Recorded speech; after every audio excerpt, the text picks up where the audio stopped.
Are you looking to build a website or mobile application? Well, I'm Dan Melnick, and I'm the founder of Zeng. And I started this company because I had trouble finding good developers. I partnered with Qasim Masood, and he's in Pakistan. I'm in Austin, Texas, to offer cost-effective software development. We work in U.S. hours, and we're very efficient. We've worked with some of the top companies that you might recognize, like Last Media and AppSumo, and we'd love to help you out as well. So check us out, myzeng.io. Hi, Joe. How are you? I'm great. How are you doing? Doing well. It's nice to meet you. Nice to meet you. Thank you very much for accepting my invitation and accepting to be on my show. It's great to be here. Great to be on the show. I have gone through your profile. I went through your website. I saw something that I have never seen before. All right, I want to hear it. So I thought to tell about something that I have never seen before to my audience. So can you please introduce yourself to my audience? Sure. It's nice to meet everybody. I'm Joel Oleson. I live in Southern California. I work for Sony PlayStation, and I'm a traveler. Yeah, I've just finished visiting every country in the world. So your full-time job is working in Sony and Sony PlayStation, and your passion is to travel the world. That's right. Yep. Love traveling. And you are a philosopher. Yes, I'm a deep thinker. I do, you could say, spiritual, but as well, philosophy, philanthropy as well. I love to help people. So by profession, you are a technologist, and as a person, you are more into reaching everywhere on the planet. So how do you define yourself? Yeah, so I've visited every country, but as well, I think in terms of how I define myself, that's an interesting question. I'm in technology, but as well, I'm curious. I like to see how things work. You know, I'm very interested in culture and archaeology, and trying to understand why we're here, where we're going. You know, just trying to understand things. So have you found or understood the purpose of your life? Yeah. I would say that a lot of who I am in my character is it's a lot about perspective. So trying to understand other people and trying to help other people connect. Very much like what I've focused on in my life has been understanding people and understanding cultures and trying to connect with other people. I love networking. So 190 plus countries is not a small number. So what made you to do this, and what is that driving force? Yeah. So when I first started traveling, I was working at Microsoft, and my manager's manager comes into my office and he says, "Do you have a passport?"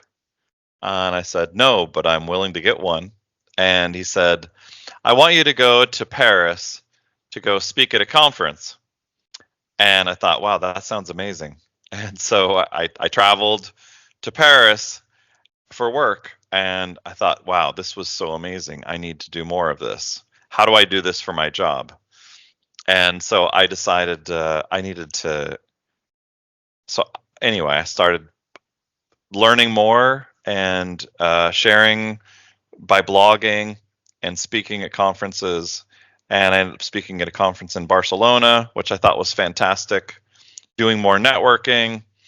And then I had an opportunity to speak in Japan and New Orleans.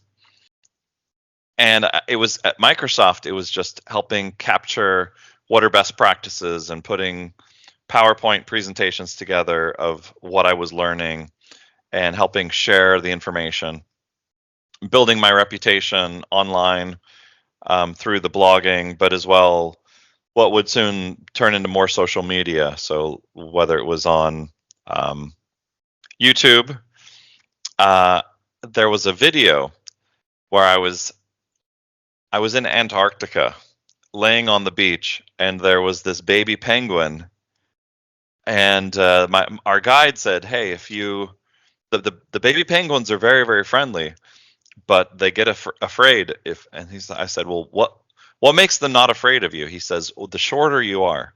If you just crouch down, they might approach you." So I decided, well, if you crouch down, maybe if I just lay down, then they'll approach me. And all the baby penguins in the area were just crowding around me, just kind of checking me out. And one starts pecking my face, and he starts poking me in the eye.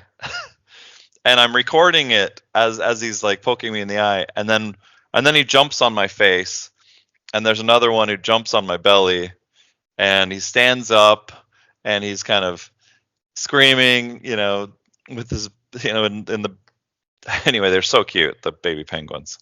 And so the baby penguin video on YouTube, it goes viral, and NBC and Discovery, National Geographic, they all want the video, and they're reaching out to me. It was fantastic.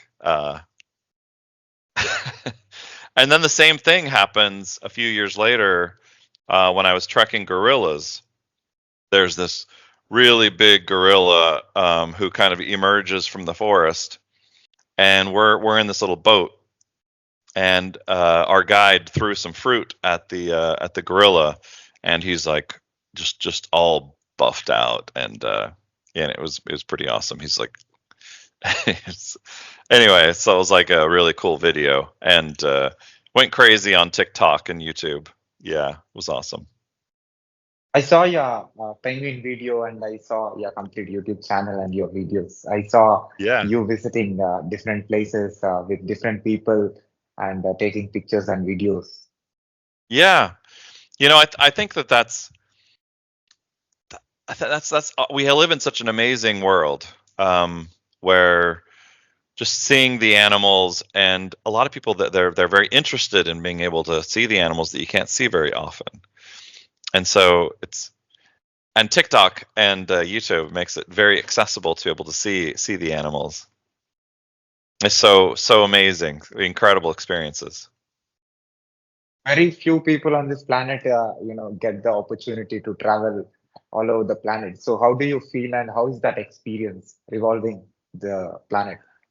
I would love to share this experience with many others, and I think that's what I've been trying to do, is capture those moments in video and be able to share with people, whether I'm taking photos or videos, Facebook, YouTube, TikTok, these things, being able to just share them with my friends and followers on social media.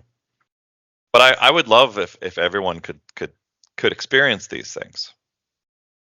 You saw the social world, you saw the diversity, and you saw different cultures. So as a human, seeing humanity, and also seeing other species, capturing them, experiencing them, understanding them, how do you feel? And I saw you wrote a lot of blog posts in your website.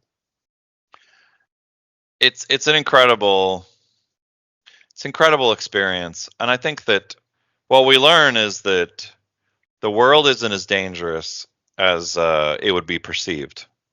There's so many people on the planet, and we're taught to, this country is dangerous, that other country is dangerous, but or this is a place that you should go see. It very much, the media tries to tell you where to go and what's okay to be and what's not okay. But ultimately, there's some really, really amazing countries in this world. In fact, every country is very interesting to see.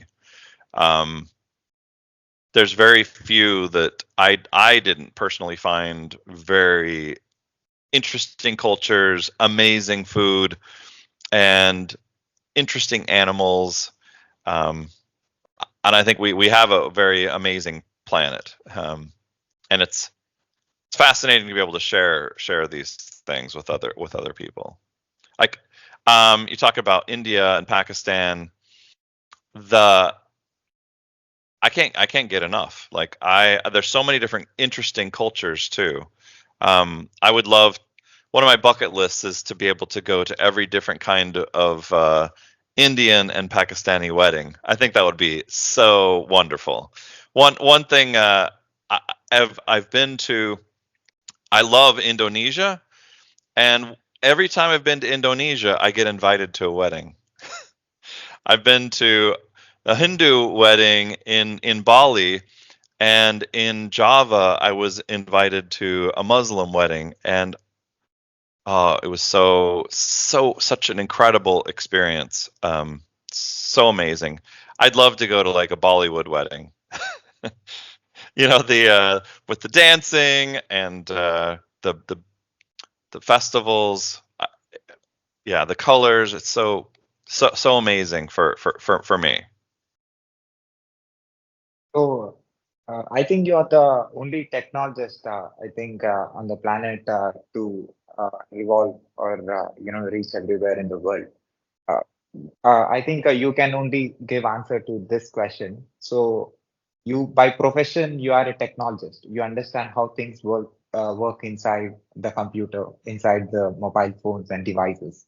And in real world, you saw actually the actually nature created thing, which is real. So how do you define or explain this virtual world versus real world? Ooh. So I do have a good friend that I travel a lot with, and that we finished it together. His name's Michael. But there are more astronauts who've been to space than have been people who have actually visited every country in the world. There's, I think the first person to finish every country in the world was only in 1988. So it's a very, very recent phenomenon. But there's more people who have finished it, but there's still very, very few people. The virtual world versus the physical world. I think that's a fascinating question, and especially I think with artificial intelligence. We One of the problems with AI is hallucination. Like, what is real? And there's a lot of people who even doubt, is the planet round? I'll tell you, I was just looking at my statistics. I've been around the planet 85 times. I've been 2 million miles is how far I've traveled. So when you think about that, it's like I don't have any doubts that his world is round, because I'm constantly flying, over the last 15 years, different directions, north, south, east, west, and even circumnavigated the globe. My son, I've got 3 boys, and my second oldest son, when he graduated high school, I asked him, I said, hey, if you could go anywhere in the world, where would you go? And he wanted to go to Singapore. And we found a flight. I found a cheap flight to Singapore. And I was like, hey, let's fly the other way. Let's continue on and fly the other way home. And we flew through India and Sri Lanka, Maldives, Oman, Turkey, Sweden, Iceland, on our way home back to California. So he was able to kind of see and experience that, going all the way around the globe, circumnavigating the globe. Pretty incredible experience. Very amazing. So coming to profession, working in Sony, what's your responsibility and what do you do? So at Sony, I'm in information technology. I run the productivity platforms, so like Slack, Zoom, Miro, Figma, the Microsoft platforms, Google, all the collaboration platforms. And I work with a team, a couple of different teams, ones that work on the Microsoft platform, as well as like the Google and Box and Slack for chat and meetings and files and collaboration. So we provide the services internally. What's your background? Where you came from? Your background is technology, or you worked in other professions? Yeah. So I started a long time ago, but I worked at Microsoft for about 10 years, and then I worked for Blizzard Entertainment, working in IT. I was an IT manager at Blizzard before I worked at Sony. I worked at a variety of different other IT companies, consulting companies as well.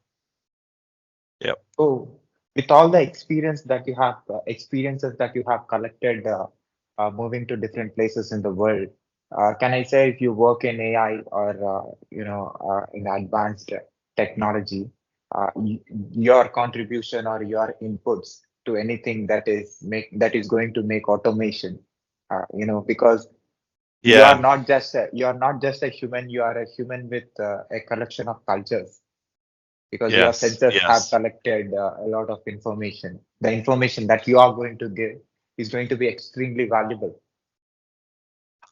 I really appreciate you saying that. And actually, I've been working a lot with OpenAI recently, and it's true. I think that every interaction I have with someone else, like I get in a taxi, and real world experience. The guy has an accent, and I say, hey, where are you from? And he's like, guess, where do you think I'm from? And I'm thinking, and I'm like, Kyrgyzstan? He stops the car and he says, what? You know where Kyrgyzstan is? I'm from Kyrgyzstan. He's like, how did you guess? What do you know? Who are you? He was so blown away that I just guessed that he happened to be from Kyrgyzstan, and he was like, I've never met anybody who not only knew where Kyrgyzstan was, but would guess that I was from there. He's like, I'm from Bishkek.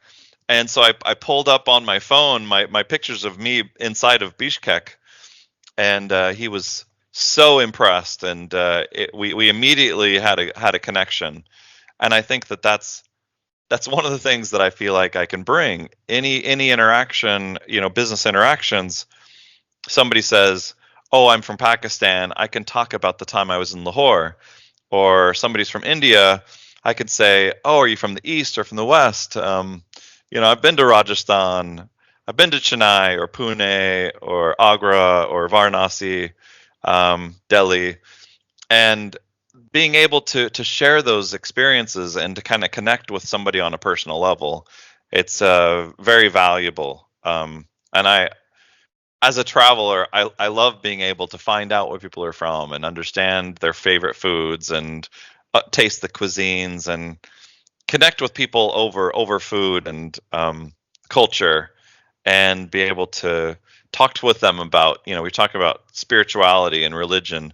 I love understanding like the depths of Hinduism and the Dharma wheel and Buddhism, and understanding meditation, and we have such a rich world, and people's experiences, diverse experiences. I just love being able to understand what makes people tick.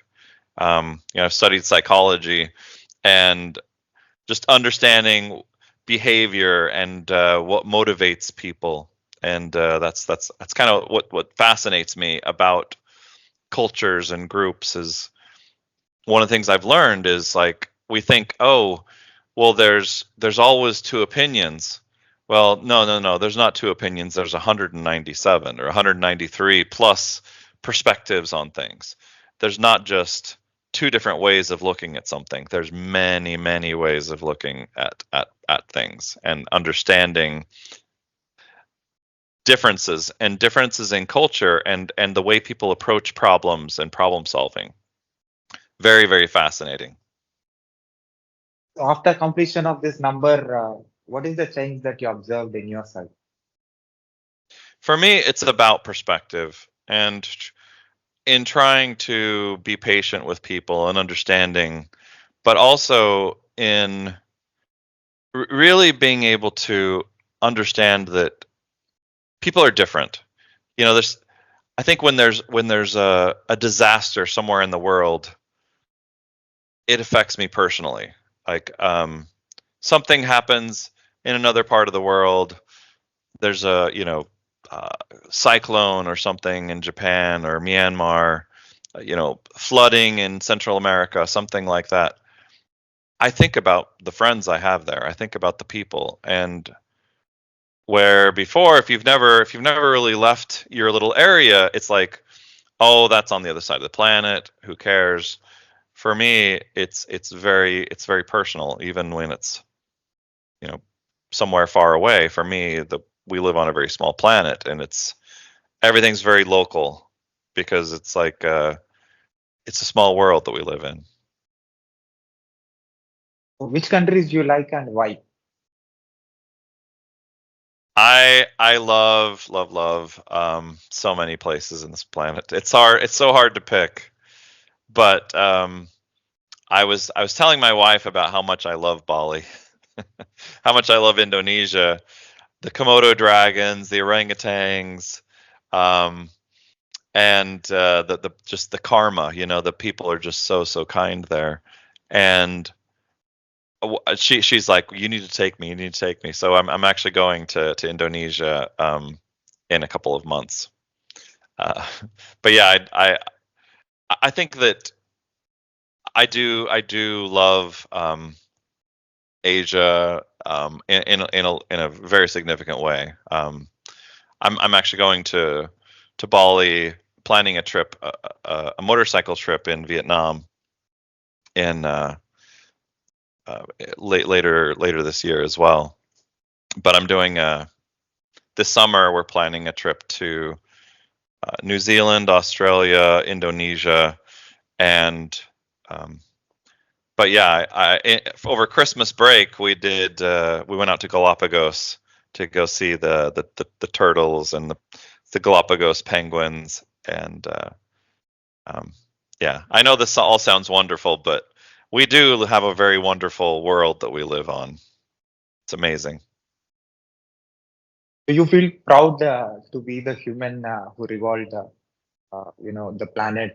When NASA or the SpaceX, the space companies, doing the research outside the planet, saying that we are not alone in this universe, and universe is very big, and only if the world picks very few people, you will be one of those that this guy has, went everywhere in the, every place in the world.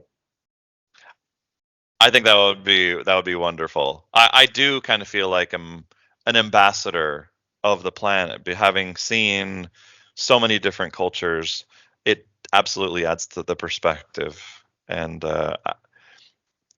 I would like to think that I could be a good ambassador to the planet. So, what do you know as a person who physically went to every place that people who didn't went? I do think that there's some quotes that have been said about if you've if you've only been to one place, you've only read one page in a book. And so by having been able to travel to every country, I feel like I've been able to read many pages in the book of life, or in the book of our world. I still feel like there are many cultures and many peoples that I still need to meet and still to understand. But I do think that there's a richness to travel and experience and perspective and understanding different cultures. And I do think that the internet and social media, they make the world smaller, but as well, one of the things that travel can do is defeat some of the bigotry. When you've seen where other people live and meet other cultures, you can understand where they're coming from. It's like walking in someone else's shoes.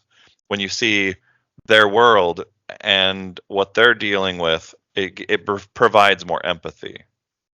So I do think that travel can actually bring much more empathy to our world. And I do So, encourage people to travel.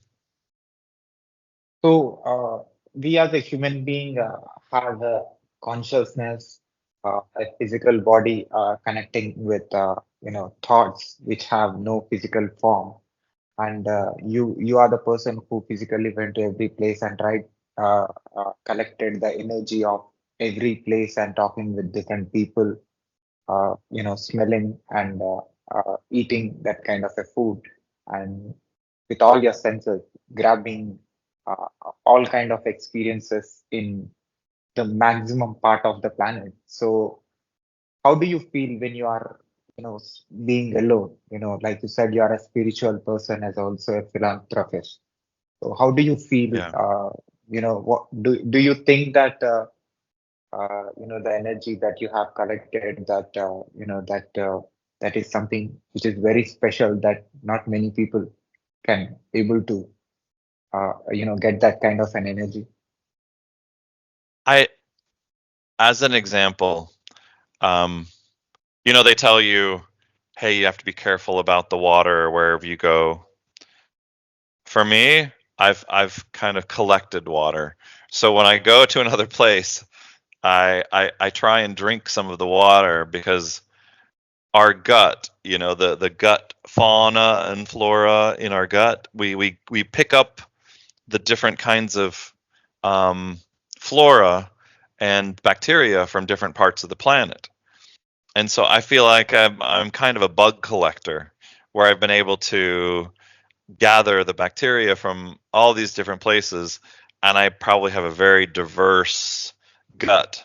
And so when I eat food, I don't get very sick, because I've built up such a strong immunity. So now I can eat street food pretty much anywhere on the planet, no problem. I can, drink water from a stream or from a city well or something like that, no problems. Um, so that's something that I've tried to do, is help continue to get a really strong gut so that I can eat amazing flavors and tastes and it not bother me. And I think as well, from a spiritual perspective, you talk about um, going to various temples and mosques all over the planet and be able to just meditate and collect some of the bits of the spirituality that come in meeting gurus from all across the world. I love it. Do you think there So is much a to learn. do you think there is a beyond energy which is making this happen? And do you call that as a God, and which is making all these things, this diversity that you have observed? Yes, I do. I think that um, all truth can be circumscribed into one great whole. And what I mean by that is there's different cultures, each have their truths, but those truths all kind of fit together. There's some things that may sound counterintuitive, but things like what we say, the golden rule of treat others well and they'll treat you well. There's some things that are just true everywhere. And across cultures, these things also are true. And even like karma, these things, they're eternally true. And even truth in, we talk about the soul or the spirit of mankind, of humankind. Our ability to seek truth and to find knowledge and truth that essentially won't erode away. And in my travels, I've tried to visit some of these early man sites, like Göbekli Tepe, seeing the pyramids and the Sphinx, and even the Mayan pyramids, and Tikal and Chichen Itza. These places that there's a lot of depth, and being able to kind of sink beneath all this to try and understand the world's history,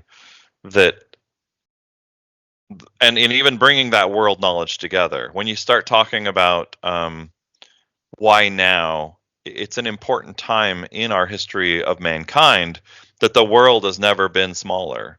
The cultures coming together and bringing truth together, and being able to think about what's happening with AI. All of the knowledge of humankind for the first time together is actually being synthesized into one place, and AI is reasoning over that data. And essentially, this idea of being able to travel to every country and to essentially stitch together into a single brain all of these cultures into one. That's very, very powerful. And it does feel like there is some aspect of truth and knowledge that can come from a collection of these experiences that brings a peace, and just bringing knowledge together and finding eternal truths. What do you say about Neuralink? Neuralink. I think Neuralink is fascinating, and I like that they're focused on people who have had spinal injuries. What I do think that we won't necessarily need surgery. Sure, it does feel like some of the competing technologies that can just set on your head. I think that'll persist. I don't think it'll require surgery in the future. I think that Neuralink, while it is kind of focused more on, cutting out a piece of the skull and going in, it feels to me like some of the competing technology that just like is a little mesh thing you just put over your skull, and it can transmit using your thoughts. It sounds sci-fi, but it seems like it's realistic. These things will come and be more accessible. So you have visited a lot of historical places on the planet, and you have experienced it, touching it physically, like Yeah, pyramids, like you have mentioned, and also penguins in other part of the planet, that's right. Antarctica. So it's I'm going to Iceland and going to Oman and Sri Lanka, India, Pakistan. So you have a physically, you have experienced those things physically. So what do you think? You know, you know, do you think that there was a world that was existed before your birth, or millions of years? Because we are, this generation or the previous generation, like the four generations people just are surviving on this planet. Just those things, these physical, buildings or architectures that you have saw, is representing or being the symbol, and saying that something happened before millions years ago, like there was dinosaurs, or there Right. was temples, or masjids, or church, or these kind of things. Do you felt that, like when you are touching those things physically? Yeah. So when I was in Göbekli Tepe, as an example, one of the oldest temples on the planet, there's drawings of animals that are extinct now, and they even talk about how the fact that these temples were built before there were even domesticated animals. That essentially the animals themselves were aurochs. Before there was a cow, there were the auroch, and it's the temples themselves. They say they're at least 10,000 years old, and some of the temples as well in Malta. Some of the earliest temples in the world that were essentially buried and only recently rediscovered. And I was also in South Africa, where they have the Star Cave, the early man sites where they found early man, like the Denisovan, or in Gibraltar, where they have Neanderthal caves. So I've been to these places and seen the pictographs, and so it does give me evidence that we haven't just been on the planet for 6,000 years or 7,000 years, much older. There's absolutely evidence, and I've been in Utah where they have the dinosaurs, and yeah, absolutely. The planet is very old. They say the planet's something like 2 billion years old. So when you talk about, I've seen the trilobites as well, like the very early creatures from hundreds of millions, even billions of years ago. It absolutely feels very real to me that humankind has been on this planet for hundreds of thousands, maybe even million plus years ago. I think there's that question that kind of comes up of, well, when did civilization begin, and what started civilization? And in my experience, that's where I have kind of felt like there's the animals, but when did the animals kind of turn to where, I've spent a lot of time with gorillas and with monkeys, and we are not like the monkeys. We're not like, when you spend enough time with the gorillas, even, it's like, wow, you start to feel like these are not like other animals. There's something special about them. They seem much more intelligent and much more, even the chimps. You spend time with chimps and you start to see human kind of experiences. But still, I'm going to say that we're different from them. There's absolutely intelligence that we have, and that spark that essentially made us much more intelligent and allowed us to have more emotion and more thought and empathy and sympathy and being able to interact with each other. Our technology has helped us in a significant way, but something happened a couple 100,000 years ago where we accelerated in a very fast way, and especially with language. And one of the stories that I really like from Chinese mythology, they talked about, in the beginning of civilization, there was a time when we only knew our mothers. We didn't recognize our fathers. And the intention here was, and this is kind of in Chinese mythology, this idea that there was a time when people only knew their mothers because everybody was kind of getting it on with everybody, right? There was no pairing off. And that there was something that came from this higher power who essentially said, you need to pair up. And there was this knowledge that was received on a mountaintop where they had the first marriage and where they started pairing up, woman and man.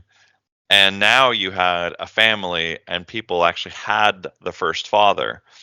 And this idea of a first couple then becomes very important, because now, before that, there wasn't couples. Before that, there wasn't families.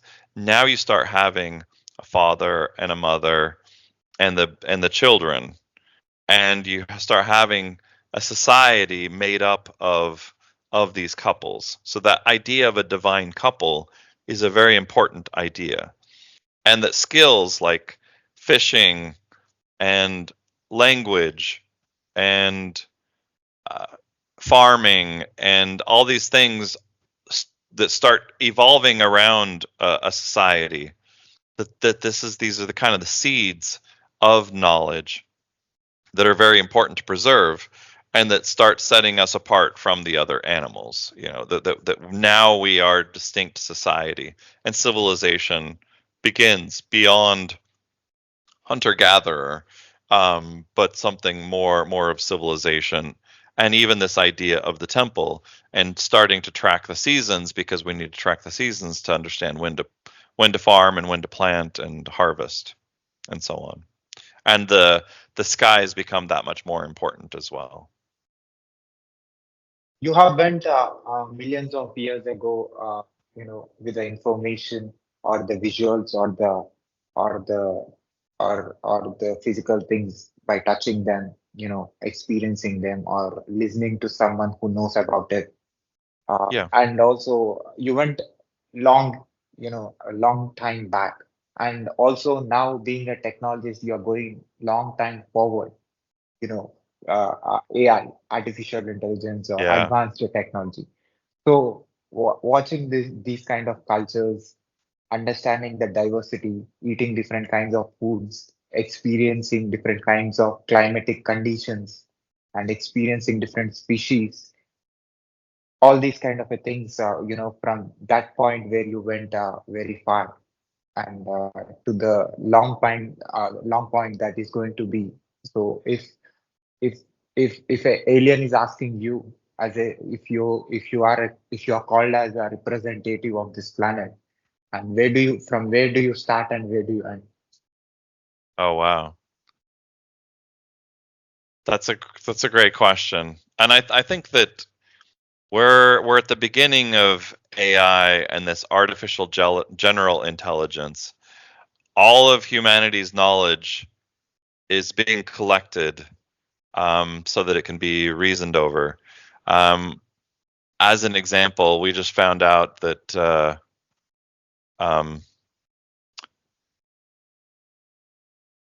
there's entire data centers that are now being collapsed onto a single chip. Very high powered, these AI chips. Like, computing power has accelerated by 1 million times in such a very short period of time. Now, as it relates to me, I think that we're going to see technology accelerate very, very fast. And so I think as humans, our ability to ask questions, we're going to be soon. I think it's this idea of today we take lots of pictures. In a year from now, even just a few years from now, there's going to be more that's going to be computer generated than will be made by humans. And even today, as an example, we have so many books that are written based on people's experiences and kind of human written books. The world's knowledge will be at the fingertips of AI. So much of what is happening in knowledge is going to be more virtually accessible. Like, it's whatever you can dream up, you'll be able to have. It's quite inconceivable what is just beyond, with AI, in terms of generating video and generating audio and leveraging the world's knowledge, to be able to create. It's very, very, very powerful. And what is the difference that you observed in other species and humans? I think there's a lot to learn from our primitive ancestors. Like, there's tribal people on the planet today that if we could actually understand how they're living and what is important to them, it still is important. And I think that our ability to connect with that, because we're gonna lose sight in society. There's going to be a lot of kind of eroding of what's important, and it's important for us to kind of hold on to why are we here, what are we doing, and a lot of like today there's kind of the 9 to 5 job, we work all day. To what? Why are we working? What is our goal? And what is important in life? And I think it's important for us to build a solid foundation of values and of dreams. It's important to have dreams. It's important to have goals and to essentially establish for yourself what is it that you desire in life, and to not allow ourselves to be eroded. It's important to be able to kind of have a solid foundation of who you are, where you come from, where you're going, and hold on to that heritage and hold on to values that are important in understanding who you are. So when I know that I'm going to interview you and I'm going to ask you question regarding your experience after seeing the experiences that you had, uh, I one thing that came into my mind is called the movie called Lucy, where the woman gets highest level of intelligence and highest level of knowledge, collecting all kind of things, and eventually at last she becomes an energy, invisible. I thought I'm going to interview an energy which is invisible because you have I been love that. everywhere. You are energy. If you are called as an energy, you have been to every energy that is created naturally by the universe. That's amazing. I love that description. And I do think that there is some power to what you're saying, and that's it does come across as very powerful. The being able to collect knowledge, and I think that AI is doing just that. Trying to bring together knowledge and the power that comes with that, and I appreciate that you're kind of putting a lot on my shoulders of collecting these experiences across many cultures and bringing that together as being powerful. I think that's very respectful. When you're I going love to it. space, I think that's next, right? I got to go to space. I would love to. I think that I would like to think that it becomes more accessible. I know they have space tourism, like with Virgin Galactic, or even the Blue Origin with Amazon. I think my goal is not just to go up and look back at the planet. I think I would love to visit the moon or visit Mars, but right now those are so expensive and not very achievable for me. But if I was invited, I would love to go. I would absolutely love to go. Yeah. so, when I interviewed a expert from NASA, who went to from some amount of distance from the planet, the question I asked him is what kind of energy that you have felt when you went above the planet. Mm. So the same question that I want to ask you, what kind of energy that you are feeling after completing all these places that not every species can, not as in not just a human being, not every species gets this opportunity to be physically everywhere.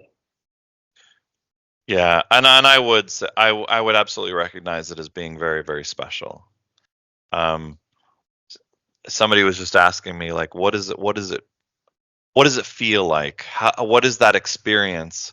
What kind of joy was it that when you visited the last country? Last country for me was Libya, and when I landed in Libya, I was leaving from Egypt, and I love Egypt. So I was flying from Egypt into Tripoli, and when I landed and I'm entering the country, it was this flood of emotion of like, wow, I've been able to visit every country. What a wonderful blessing, and brings tears to your eyes. Like, wow, it's amazing. I can't believe this. I'm a changed person, and I absolutely recognize the blessing that it is to be able to accomplish that. But also even in allowing me to do this in my life, I feel very, very blessed, and my heart is very full. And I think that the spiritual energy that comes from that, I feel like it's my responsibility to write a book. It's my responsibility to pass on that knowledge, and that's something that is driving me in a very important way. I've collected over a terabyte of photos, so many visuals of everything that I've seen, everything that I've been able to do, the videos, the photos. I highly encourage you to check out the YouTube videos, the TikToks, trying to capture those moments. But as well, like, I want to be able to share the photos of the animals, who very much some of the greatest creatures on the planet. Being able to spend time with a pangolin, crawling on my arm, or the penguins on my face, and being able to see the baby gorillas. And there was a silverback gorilla that charged me at one point, and it's just exhilarating, absolutely. So, how is the experience, being in Antarctica, where there is no species or no human is living except the scientists or the professionals who are working and are trying to understand how this is formed? So Antarctica is absolutely a very, very special place. Even the air, it's so pure, because so much of the rest of our planet, it feels recycled. In Antarctica, it feels pure. Pure air, like it's very like crystal. Even some of the ice you'll see is very blue, because it's like been compressed over time, and it's just powerful, and it like pops in your mouth when you eat this very, very old compressed million year old ice or something like that. It's just very special. But being in a place like that where there really aren't, no one is like living there long term. Everything is temporary. So the structures are trailers. It's like they can just be taken away. It's very special, and it's a special place. Like in Antarctica, I visited a Chilean base, the Russian base, the Argentinian base, the Chinese base, the American base. Every one of these, it's like there's no borders. It's a special place. It's kind of like being on the moon, because there's not different countries. Antarctica is just like this place, and you just have like between the Chilean base, the Russian base, and the Chinese base, it's just roads. There's no borders, and that's very special. And watching this, observing this, and absorbing this, what uh, what do you think? What kind of mistakes that humans are doing? I think that we're very myopic. We have all these social structures on what is a country, what is a border, and even the wars. It feels like, why are we even having these wars? We're just having arguments and we can't settle things. It feels like we're very primitive. It's like when I was in Papua New Guinea, I saw one tribe versus another tribe, and the arguments that they would have, and they would settle their arguments by giving pigs to the other tribe, and it's like, why are these primitive tribal disputes? We look at them and we say, oh, that's so primitive. They're bows and arrows, and they have a dispute, and then one tribe has to give the other tribe more pigs to end the battle.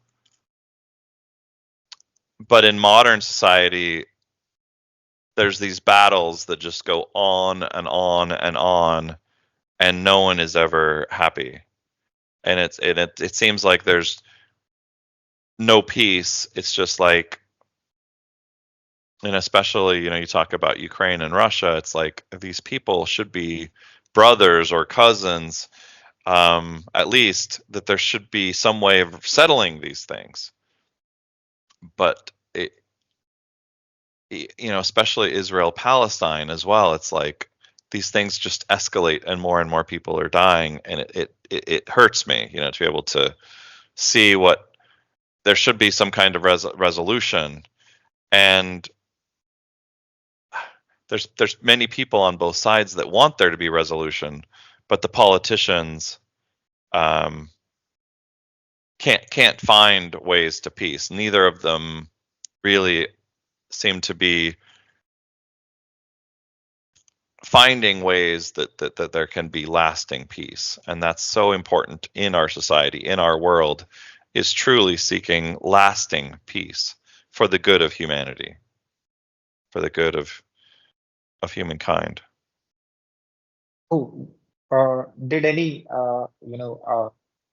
media or public media, it can be from anywhere in the world, have published the achievements that you have done? I haven't really pushed it much yet. My plan is to write the book and then kind of do a book tour. But in terms of my travels, I've pushed it on my social media, but I haven't really written many stories or worked with the media yet on the story of it.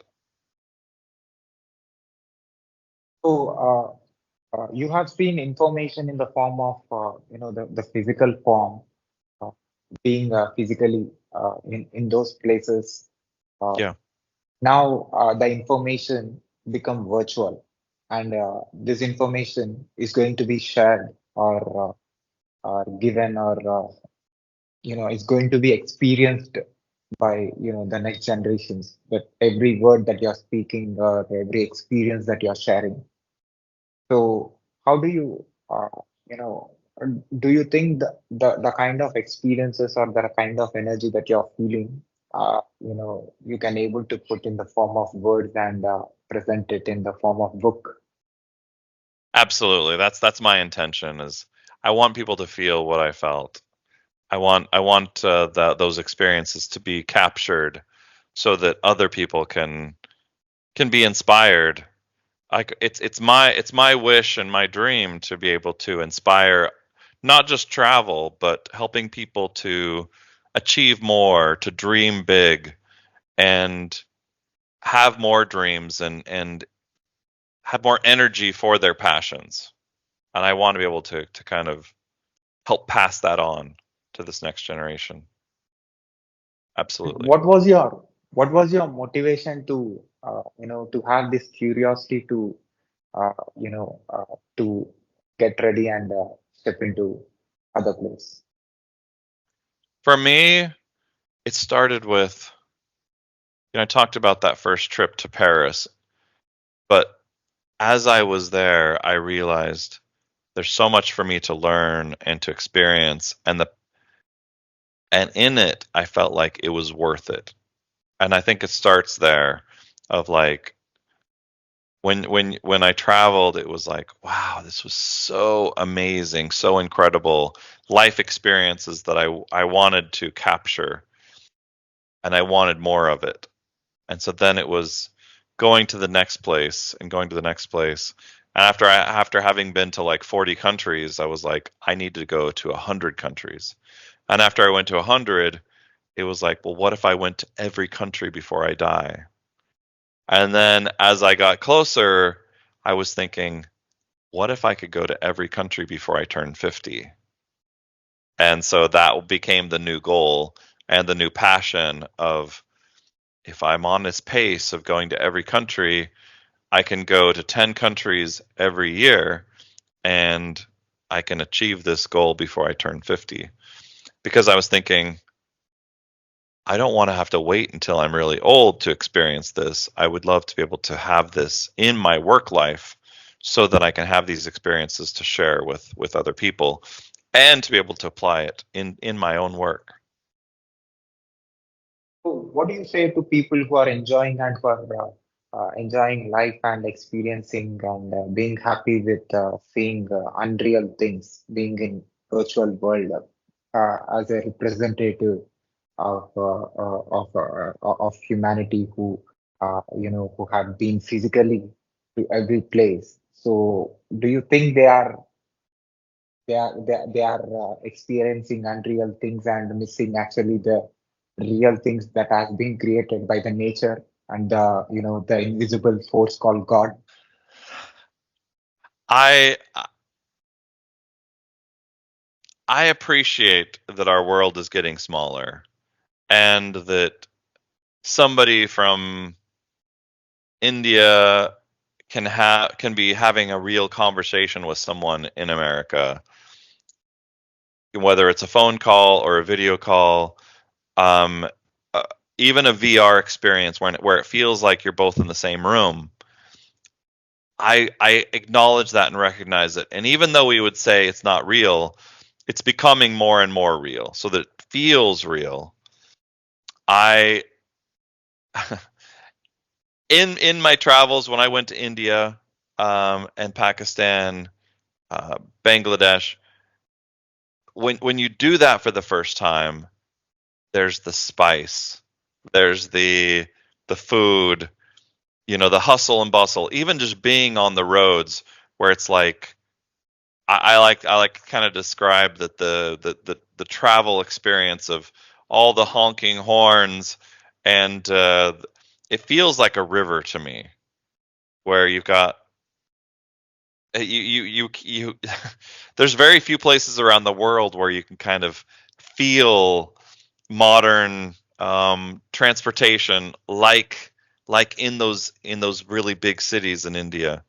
Uh, it's a really amazing experience, and while you may be able to see that on a video, it's another thing to experience it in physical, being in a tuk-tuk or being in a truck or being in an ambassador. It's it's something that I wish everyone could experience, but I know that isn't possible for everyone to experience it, and that's why I want to be able to try and capture it on video, to be able to help people to be able to see what that's really like. Our world is getting smaller, and as a result, I hope that it brings empathy and that it brings some aspect of that energy. But I think that the passion is real, and that energy can be passed on and strengthened across the world. Do you think you have the capacity to express or to have that kind of an expression uh, to explain the experiences from China or the Russia to Antarctica and Canada to Australia and 360 degrees of this blue planet? I would like to think so, and I hope so. You'll have to let me know when I finish the book, and hope that you read this and can feel what I felt. Obviously, I think there's some aspect of you got to do it to really feel it, but I hope that some of it can be captured. So how much time you will take to express your experiences? Mm. Give me 6 months probably. So I would all the like things. I would love to capture it. Yeah. So it can be, from climatic conditions to food or people or cultures or the touchable things, the physical and the invisible, all kind of things, the historical things that. I think that my thoughts are the first book that I do. The first questions people ask me is about the dangerous places. So what I was thinking is the first book I should write is of helping people understand that it's a small world and that all these danger that the world is much more accessible. Like in the US, there's like 17 countries that they say do not travel. So my first plan was to kind of write a book about the do not travel places and talk about my experiences there on the places that are very difficult to get a visa. And then I want to write a book about the animals that's very much a photo book about all the animals and tribes and pyramids and cultures. I probably don't have enough good photos for food, but I very much love Yemeni food, Armenia food, um, Azerbaijani food. Like there's some countries that we just have not captured the food, and I wish that we could find ways of being able to have the world's foods all over the world.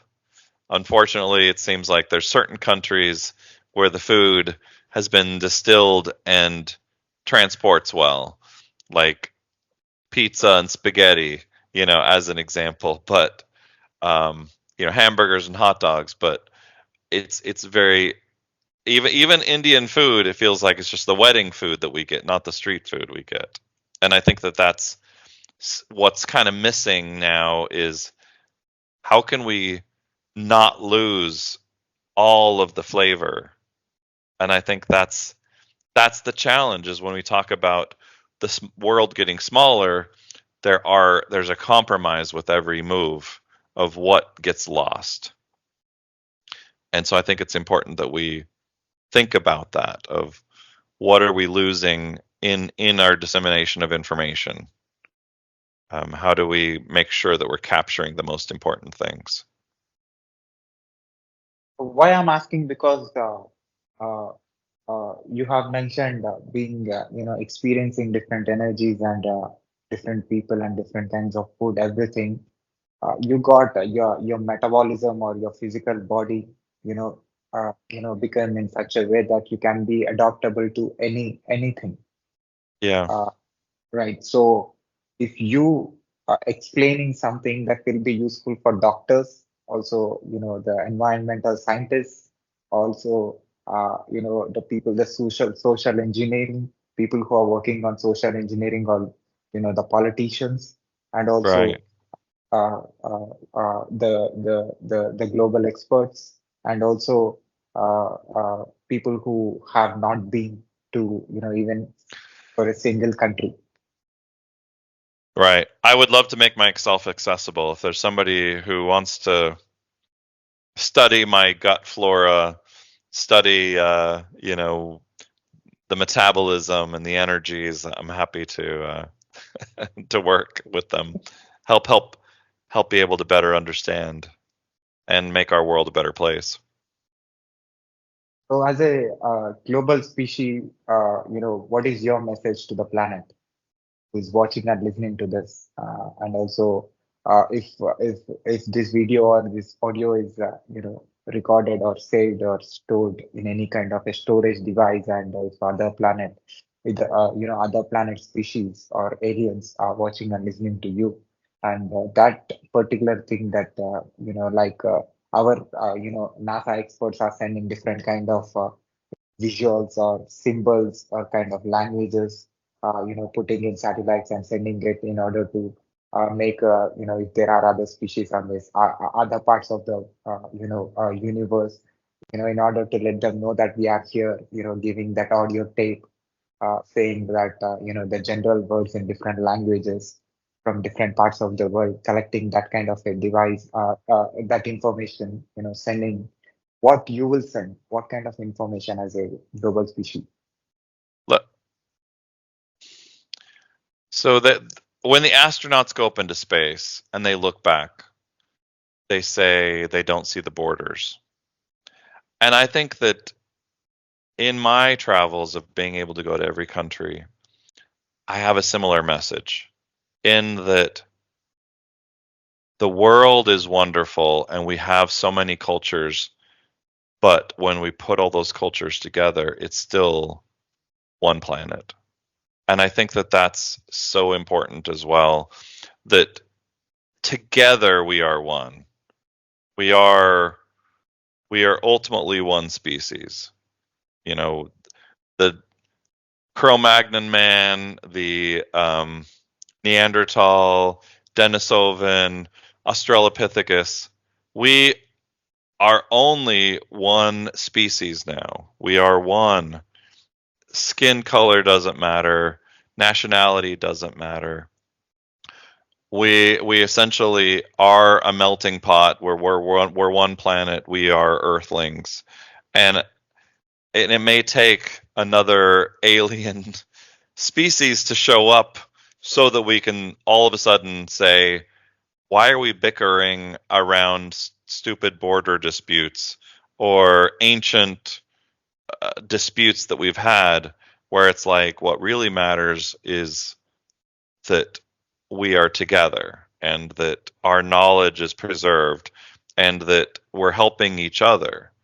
That even how I was kind of starting this is that karma and the golden rule, that those things are eternal truths, that we want to be treated with respect, and that we should treat others with respect so that we can, and that really what matters on this planet is love, and that we need to understand that love conquers all. This absolutely is the message, that we should love each other, love your neighbor, and to essentially embrace, hold hands, and be connected. And that we live in a wonderful planet. Like this planet is the best planet in the universe that we know of. We have not found anything better, and even we could probably research for the next 100 or 1,000 years, and that this planet is the best one we'll find. So I think that it's very, very important that we preserve culture and that we recognize heritage, but that those differences don't set us apart. They actually make us special, and that we need to recognize differences, but not in a negative way, in a positive way. We can celebrate differences and celebrate culture and understand that it's the spice of life, that we can celebrate these differences and help each other with this combined and understood knowledge, that we bring differences, but we can celebrate that heritage. It doesn't need to separate us. I tried to capture the big size of the experiences that you have, which is traveling to everywhere in the world. And unfortunately, I was not able to explore you as a professional who is working in Sony. But I thought this is something which is very big, which connects to everywhere or everyone, or no matter which profession they belong to, and what age they belong to, and from which culture they're coming from. Sure. So in the limited time that I have, the time No that you problem. have given me, I try to capture as much as possible. And what is I your appreciate it. experience? What is your experience about this conversation? I think it's a very exciting time in technology. It's an exciting time to be living with AI and where we're on the cusp of the world's knowledge in the palm of your hand. Um, to be able to have virtual assistants who essentially have the world's knowledge just right there. Um, we talk about what the internet did to kind of connect humanity, and I think that AI is very, very transformative technology where it absolutely will help take villages in remote parts of the world and absolutely transform them. And I think it's important that we recognize what's possible and to use these tools to be able to improve humanity and not make it worse. I know that there's some jobs that are going to be at risk, and I think it's important that we instead use the technology to actually improve the planet. And I think that's actually really important. And what do you say about my question? And I think with your question about why don't you rephrase your question for me? Like, what is your experience traveling to every place on this planet? What is my experience? I think I probably, putting it in a nutshell, I think that my experience has been wonderful and in appreciating and learning about the cultures of the world and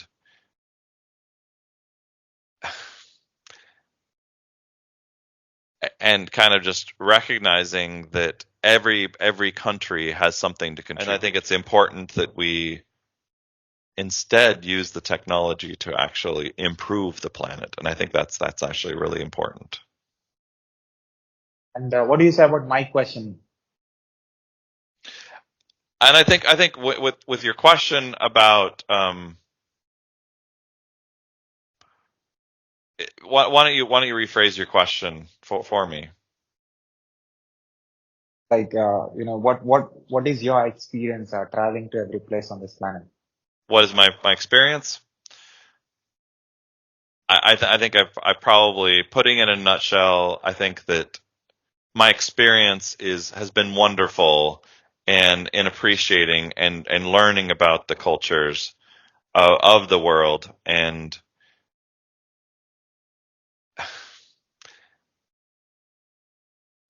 kind of just recognizing that every country has something to contribute and it's absolutely improved my perspective, my own personal perspective. Every time I meet someone, it is kind of like that idea of like you meet different people, and as a result, you're smarter and improved as a result. It feels like the same in my travels. Like before I went to Canada and Mexico, I just knew America. I then go to Canada, now I understand what Canada's about. And same kind of idea. When I go to Russia, it's like, oh, everything I knew about Russia was wrong. Now I've met Russians and they're just as afraid of me as I was of them when I was growing up. And they had bunkers and we had bunkers, and it's like, wow, okay, now I understand that fear is not required and that we can become friends.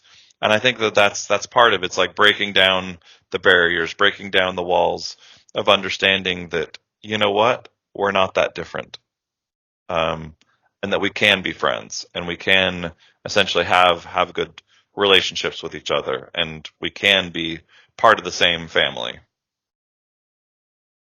and that's And important. one important question. Elon Musk is working on space project. Trying making humans to travel to the Mars, and is consistently working on it. And whatever it can be, Neuralink or Hyperloop or every his project, is settling, telling how that is going to be helpful and how that is going to be make things easier. So as a person who traveled 360 degrees of this globe, uh, so what do you say? When he comes to AI, he says AI is far more dangerous than nukes. He said. So what do you say about AI? Because your observation, because you have experienced different people in different Yeah. cultures. You know how people talk. From the ground level to the highest level. Being in everywhere. So when it comes to the construction of AI, people are working on it. The top technology companies are working for the next generation and trying to uh, give the information to the next generations. So your perspective, you know, uh, studying 197 perspectives will be completely different from so what is that perspective? Can you tell that? The collection of 197. All right. So let me start with Mars. I understand where he's coming from of why Mars. Basically, he's looking at Earth and saying, and from a technology perspective, we kind of see things as, imagine Earth is our hard drive, and we have a problem with it, whether it's an asteroid coming at it or whether it's some crazy disease that wipes out all of humanity. If we can have fault tolerance, having another hard drive, that way if one goes bad, you've still got another one. And I acknowledge that. It's like we want to reduce fault tolerance, being able to have multiple options. Now, even if one is not as good as the other, and I think that that's the thing we understand is that Earth is designed for humanity. We're absolutely better off being on Earth. There's no question. If we can have humans being able to create a base on the moon, if we can have a city on Mars, that would absolutely be wonderful and amazing. And I absolutely see that as well, of being a spacefaring civilization, like a Star Trek kind of experience of humanity uniting to be able to support civilization in other worlds. So there's some people on the planet who say that's stupid. Why would we do that? I don't agree with that. I think it's important for us to become a spacefaring civilization. We will learn more from science. We will progress more as a society. As it relates to the rest of the world, it is this kind of space race, and it's actually, China versus Russia versus the U.S. and the European Space Agency as well as India. It's exciting to see who can get humans back to the moon as an example. It's a great thing. It's good for civilization. Absolutely. And about AI, And AI, I don't think that we should see the language-based like ChatGPT and Copilot. I don't think we should be afraid of that. I do think that is going to help us from a language perspective. It's going to help us from a creativity perspective. I think that from a civilization perspective, we need to be careful about not, understanding copyright and trade infringement and these kinds of things. And we need to be considerate of the creative aspects of it. But I do think within a year or two, it's going to be creating some of the most wonderful music. It's going to be creating some of the most wonderful poetry, and even videos. I think that the power of what it can do. I know there's a lot of people who are worried about, it's going to put a lot of humans out of business, but I think that from a content perspective, there's many wonderful things that will come out of it. And those who learn how to harness that can really help launch them further in their careers. I think it's a good thing. And I know it's scary for a lot, but I think it's a very good thing in terms of what it can do for us. At last, I did masters in software engineering, also bachelors in Okay. computer science and engineering. Right now, I'm working as a DevOps engineer for a UK Nice. company. So that's my full-time role. Apart from that, I'm interviewing experts like you and experienced people like you who are doing great things in their lives and being inspiration for to the world, being in different professions. So more than 100 countries experts I have Wow. interviewed in last 3 years. So that's, how traveling is your passion. Yeah. Me trying to explore, virtual travel is my passion. I love it. I love it. And And thanks for the gift you bring by capturing these. I'm sure there's many wonderful people who love what you're doing and are able to kind of consume these podcasts and learn and grow from them. And that's what my question that is going to be very important for me. And I'm going to save this clip, this particular answer that you're going to give. You have been into 197 plus countries, and you saw people, you saw places, you experienced. You are the collection of everything. Your collection of data. So me, I have interviewed like 100 countries, human beings, like who Yeah. has different cultures, who came from different backgrounds, who has different color, who has different things to do, the kind of, the language that they speak. So I experienced it as I wondered I was curious to know how they are thinking and what they are doing in the other part of the planet.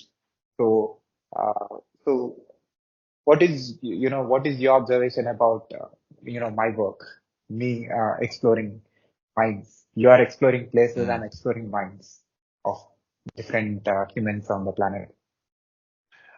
I think it's a gift. So I absolutely recognize podcasts as being able to have this kind of long form interview of being able to capture knowledge and experiences and being able to share those. I love podcasts. I think it's whether it's a video podcast or just audio, it feels like it captures knowledge, it captures stories, and be able it really contributes to people being able to learn and grow, because people, they hear these stories and they think it inspires them, it sparks something, and I think it is those little sparks of like, hey, I want because I heard this, I'm going to try this. And that idea of spark of creativity, or you know what, that guy, he grew up in a small farming town and he was able to visit every country in the world. Oh man, maybe I can do this too. Maybe I can do this other thing that I want to do. And it's like, yeah. There was a guy who was a rock climber, and he free climbed El Capitan in Yosemite. This crazy, really, really large rock, and him doing that, and people say, "Oh, should other people climb rocks?" It's like the intention is not for everyone to climb big, massive rocks. And just like me, in me telling my story about visiting every country or being a technologist at Sony and PlayStation, it's I did this. You can dream and you can experience many wonderful things too. And dream big and realize your dream. Do hard things. That is absolutely the message. You can do hard things. You can achieve great and wonderful things. And a podcast like this, absolutely. designed to inspire, enrich people's lives, and help reach the small person in a village and say, you can do it, and just inspire. I love that. It's just create sparks everywhere. Words coming from your mouth, it's going to impact a lot of people who are going to listen this and who are going to watch this from anywhere in the world. Joel, thank you very much again for being on my show and giving me opportunity to ask you a few questions. Can I put this video on my YouTube channel with your permission? Absolutely. And also, happy to. Yep. And also, can I put this video and audio clip on my social media podcast, website, everywhere in the internet with your permission? Absolutely. You have my permission. Can you share your online presence to my podcast listeners? Can you spell it? Yes. You want me to put it in the chat, or how do you want me to? You want me to say it out loud? Yeah. So my YouTube.com/Joel Oleson, JOELOLESON. My Twitter is JOELOLESON. I'm also on Facebook, Instagram, LinkedIn, all the social media, following TikTok.com/Joel Oleson, JOELOLESON. So happy to connect and be able to have follow-up conversations with many of you. You have website as well. And my travel blog is travelingepic.com, travelingepic.com. And my tech blog is collabshow, COLLABSHOW.com, collabshow.com. So your blogs, contains the web links of all other social media platforms. That's correct. That's correct. Yes. So Much easier to find me. I'll share your website links on the screen, also in the description, also in my website as well.